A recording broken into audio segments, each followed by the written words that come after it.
So we've talked about what we can do to change the way we think and then we act. Now we're going to have to do the hard part, which is to change the way we feel. And this matters a lot for children's academic pressures because I think children will feel way less stressed if we can regulate our own negative emotions about our kids' failure. We've talked about this before. Your kids walk in with this. You want to be a supportive parent, but you experience the anxiety and the shame and all this stuff. You can't help it. So how can you better regulate these emotions? One is to remember that your emotions can cause you to parent for the short term. And we get back to this thinking about what are the types of things that cause us to kind of lawnmower parent or do this stuff where we end up over-parenting. And I've mentioned before this experiment by Julia Leonard where parents kind of hop in and take over. Julia was really interested in when are the times that parents do that when they take over. And what she did was just code for the parents' emotions when the kids were messing up. And the more the parents were experiencing anxiety or frustration when the kids were messing up, the more they took over, right? And we get this, right? It's like we're watching them mess up and it affects us so much that we jump in. That means if we can regulate our own emotions, we'll help our kids a lot more. We got to do that a little bit better in part for a second reason, which is that we know a lot of their stress comes from our stress.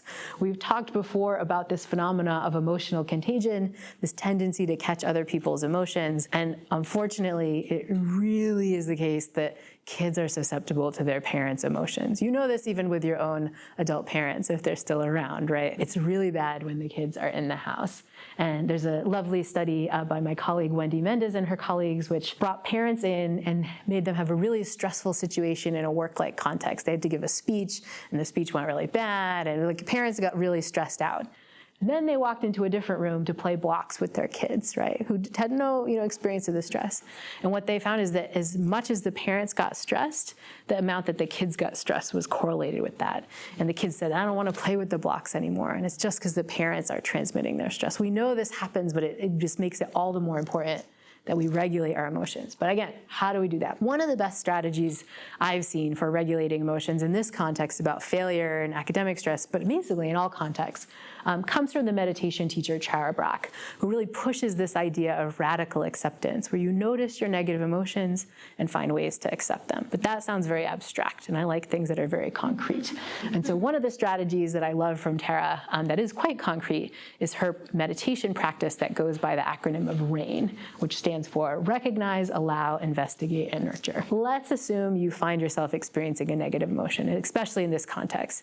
Your kid brings home a really bad grade, and you're like, I know they didn't study it, they did not. And you have the guilt, the anger, the shame, the frustration, the sadness, all at once, right? You recognize you're experiencing a negative emotion, and you've already achieved the first step of this meditation practice, to recognize. You say, I'm feeling shame about this. I'm feeling guilt about this. I'm feeling really angry that I wish they did better. I'm feeling sad. I'm catastrophizing. I'm anxiously simulating this future. All these things happen. And you really label what they are. Take a moment to be like, it's 50% anxiety, 10% pissed off, whatever it is, right? That's the recognize step. But then you do the second step, which is the hard one, which is to allow. You say, just gonna sit here with all this mom shame, dad shame, mom anger, just gonna notice how it feels in my body. I don't have to love these emotions, but that's what's happening. We're just gonna sit there with them. But the key is that you give your brain something to do while you're sitting with those emotions, and that's this I step, investigate. You say, let's look at how I feel in my body when I experience the mom shame, right? I get tight in my chest. Maybe my brow is furrowed. Maybe I have a strong tendency to eat something or take a drink or look at my phone. Don't act on those things, just notice. When this happens, that's where my brain goes, that's where my body goes.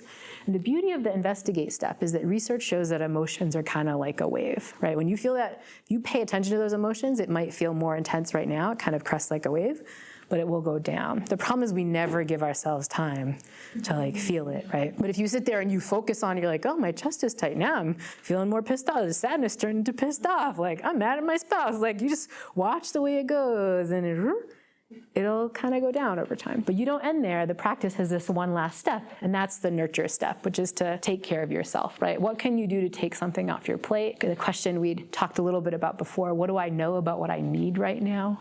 How can I ask for help, right? These are nurture steps. Research shows that practices like RAIN can improve negative emotions even in much more extreme cases than your kid getting a bad grade. It can reduce burnout in groups like first responders and palliative care workers, like people who are dealing with with really bad stuff all the time. So it's a powerful practice for you to get through it.